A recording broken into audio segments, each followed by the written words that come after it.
Welcome back to the Be That Life experience, and I'm your host, Mary Christine. And today, this episode is just a solo one where we're going to be talking about hormones, perimenopause, and the truth about your body's SOS signals.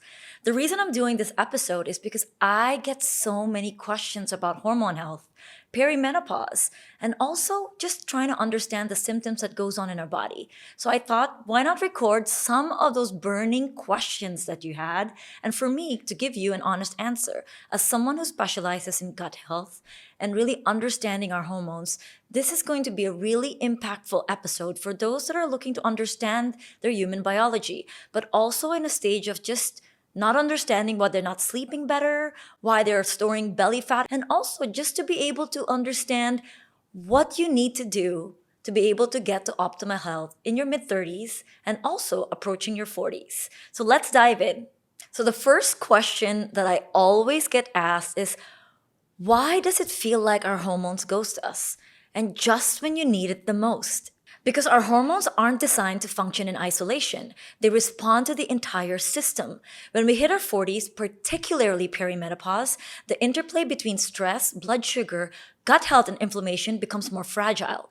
Cortisol spikes from stress, blood sugar instability, and disrupted sleep, even toxic overload. All of these signals to your body that it's unsafe to produce or function in high levels. So, what the body does instead is that it down regulates estrogen and progesterone. Not to betray you, but actually to conserve energy. So it's not ghosting, it's just a red flag that your internal environment is out of sync. If your nervous system is on a fight or flight and your gut is inflamed, your hormones have to pull back. It's an adaptation and not really a failure. Now let's talk about that rage. Where does it come from? And why does no one prepare us for it? The rage isn't actually psychological, it's biochemical. During perimenopause, progesterone, which is our calming, anti anxiety hormone, starts to drop first, and estrogen fluctuates, sometimes even crashing. This creates a state of high sensitivity, sleep disruption, and increased brain inflammation. Combine that with years of suppressed emotion, societal pressure to be fine, and an overloaded nervous system, and rage becomes a released valve. We've been conditioned to suppress it, so when it erupts, it feels shameful. But it's actually your body's way of saying, I've held on too much for too long. If you understood that rage is a symptom, not a character flaw, we'd start regulating and not shaming women for it. What's really behind that 3 p.m. crash? Is it our hormones or is it capitalism? Actually, it's both an unholy alliance. Biologically, your cortisol is meant to dip in the afternoon, but in a healthy body, it's a gentle kind of dip, not a total clash. The problem is chronic stress, poor sleep, gut dysfunction, and insulin resistance, especially during menopause, all make that dip feel like you're hitting a brick wall. But capitalism teaches us to push through. Caffeinate, skip rest, and ignore your body's signals. So, yes, your biology plays this massive role, but the system we live in pushes us past our limits and disconnects us from the very rhythms that we need to stay well. Now, let's go to what's the wildest wellness trend that I've seen women turn to when they're desperate to feel normal again. 92% of UAE residents say air quality at home directly affects their health.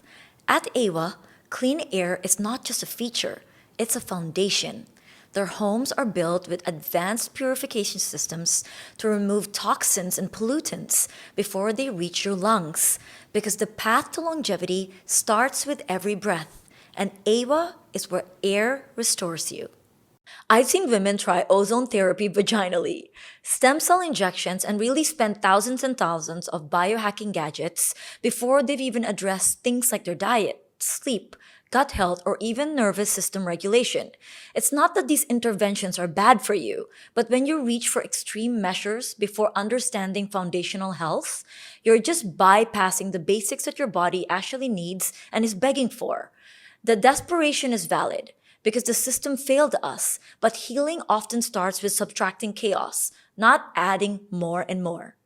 What do we wish that every woman should know before stepping into perimenopause, besides stocking up on magnesium? Perimenopause is a neuroendocrine shift, not just a reproductive one. It's a brain and a nervous system rewiring, which means that your gut brain axis needs to be in sync for the transition to go smoothly. So, women need to know that blood sugar regulation, gut health, and stress management are not just optional, they're the very foundation of human health.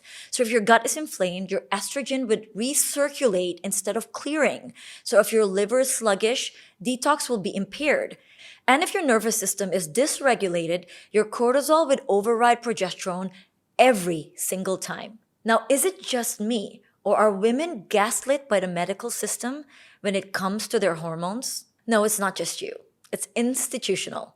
Most medical training barely touches perimenopause, and many doctors still treat symptoms in isolation or offer antidepressants instead of really investigating hormonal shifts. Women are often told it's just stress. You're getting older, or your labs are fine, even when they know that something is off. This gaslighting leads to years of silent suffering. And it's not a lack of an intelligence, it's really a lack of inclusion in how medicine was designed. Can we all still be high performing and hormonally balanced? Or is it the ultimate feminine myth? Yes, actually, we can. But not if we try to mimic a masculine model of success, which we have been doing for decades. High performance in your 40s has to be cyclical. You can still be powerful, productive, and visionary, but you need to respect your body's need for recovery, nourishment, and rhythm. The myth isn't that we can be high performing.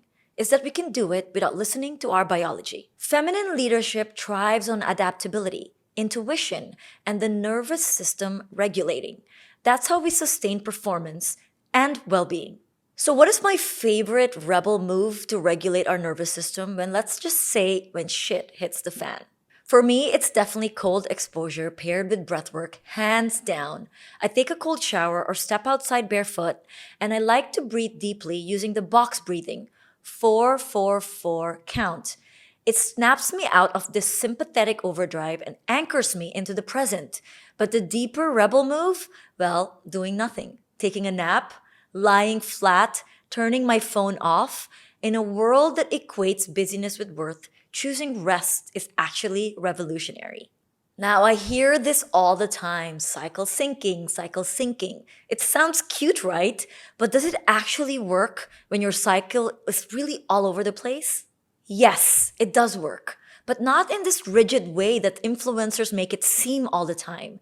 The goal isn't perfect syncing, it's to notice patterns on how your body feels. Even in irregularity, there's always clues. You can still eat, move, and work in ways that align with your fluctuating energy, the mood, and also those cravings. And here's the thing. When you support your gut, your nervous system, and those micronutrients, your cycle becomes to regulate over time and become more regular. Syncing is not just about being trendy, it's really a tool for attunement. Now, what is my take on hormone replacement therapy? This is a good one. Is it a miracle or is it a minefield? For me, it's both, and it's deeply individual. Now, bioidentical HRT can be life changing when prescribed based on the full lab work and supported by the gut, liver, and your nervous system health. But if you throw HRT on top of inflammation, nutrient deficiencies, or trauma, you're going to feel worse because HRT isn't the entire answer. It's just one piece of that puzzle. And timing matters too. Early intervention in perimenopausal window is key. The minefield happens when it's prescribed blindly. Now, what is the most underrated food or ritual for hormone healing that no one is even talking about? My favorites are bitter foods like dandelion greens, arugula, and artichoke. They actually stimulate bile flow, which helps clear excess estrogen. And the problem is most women have sluggish bile and compromised liver function from years of stress and even birth control pills. Now, ritual-wise, I prefer stillness. Just 10 minutes of silence in the day helps rewire that nervous system. You don't need more supplements. You need more space to hear what your body is always asking for. If your hormones could speak, what would it be screaming to women to do right now? I would say it would say, listen to me before I have to scream. Because that's the problem with humans today. We're always waiting for the problem before we listen. Our bodies will always whisper first with mood swings, fatigue, bloating, even anxiety. And if you ignore those signals, the body starts shouting with chronic symptoms. Your hormones are asking for nourishment, for rest, for rhythm. So stop outsourcing your intuition. Why do I think that so many women feel shame around aging and hormonal shifts? Because the problem in our society today is that we're taught that our value is in how youthful, fertile, and agreeable we all could be. Isn't that a shame? And when that shifts, we fear becoming invisible. But in reality, this phase is when actually we become our most powerful. The thing is, we just haven't been shown that aging isn't a decay, it's an incredible transformation. And it's time that we actually reclaim that.